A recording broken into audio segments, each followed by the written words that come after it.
بسم الله الرحمن الرحیم. ګرانو ملګرو، تاسو ته په لرن انګلیش ان پښتو چینل کې په خیراله او ستړي مو شوی یم. ملګرو، نن ما تاسو ته داسې جملې راوړي، هغه جملې دي چې په کمې کې موږ خلکو ته دوا کوو، یعنې هغه جملې دي چې موږ پکې خلکو ته دوا کوو. او الله forgive the entire Muslim ummah. اے الله ټول امت مسلمه وبهي. کوم موږ د الله نه په انګلیش کې سوال کوو چې اے الله ټول امت مسلمه وبهي. او الله forgive the entire Muslim ummah. او الله show us the right path. اے الله show us the right path. موږ په انګلیش کې وایي چې اے الله موږ ته نه غلار راوړي. protect us from the lying and arrogance. اے الله موږ د دروغ او غرور نه وساتي. may you live long. الله دې تعالی ډیر عمر درکړي. کوم موږ یو کس ته دعا کوو چې الله دې تعالی ډیر عمر درکړي، په انګلیش کې به ورته موږ وایي may you live long. او الله increase me in knowledge.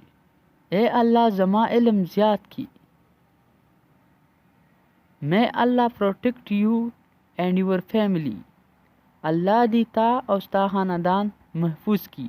موږ یو کس ته وایي چې الله دې تا او ستا خاندان محفوظ کړي، نو په انګلیش کې به ورته may Allah protect you and your family. congratulations on tying the knot. ستا واده دې ډیر ډیر مبارک شي. کوم موږ یو کس له د واده مبارکي ورکوو، نو په انګلیش کې به ورته وایي congratulations on tying the knot. good luck. قسمت دې تا سره شي. کوم یو کس ته وایي چې تا سره قسمت شي، نو په انګلیش کې به ورته وایي good luck. get well soon. ته به زر ښه شي.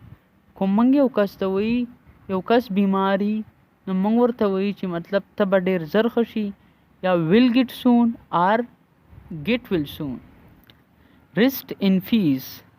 الله دې تعالی جنت کې ځای درکړي. کوم موږ یو کس ته دعا کوو چې الله دې تعالی جنت کې ځای درکړي، نو په انګلیش کې به ورته وایي rest in peace. may Allah reward. الله دې تعالی صله درکړي. stay happy. خوشحاله اوسئ. کوم موږ یو کس ته وایي چې خوشحاله اوسئ، نو په انګلیش کې به ورته وایي stay happy. ګرانو ملګرو، دا زموږ نننی کلاس هغه کلاس چې په کم کې موږ د الله تعالی نه دعاګانې کولی شو او یو بل کس ته هم دعا کولی شو، نو هغه موږ تاسو ته د انګلیش نه پښتو ته ترانسلیټ کړو. د داسې نورو کلاسونو دپاره زموږ چینل سبسکرایب کړئ، ویډیو لایک کړئ او خپلو ملګرو سره شیر کړئ. ډېره مننه.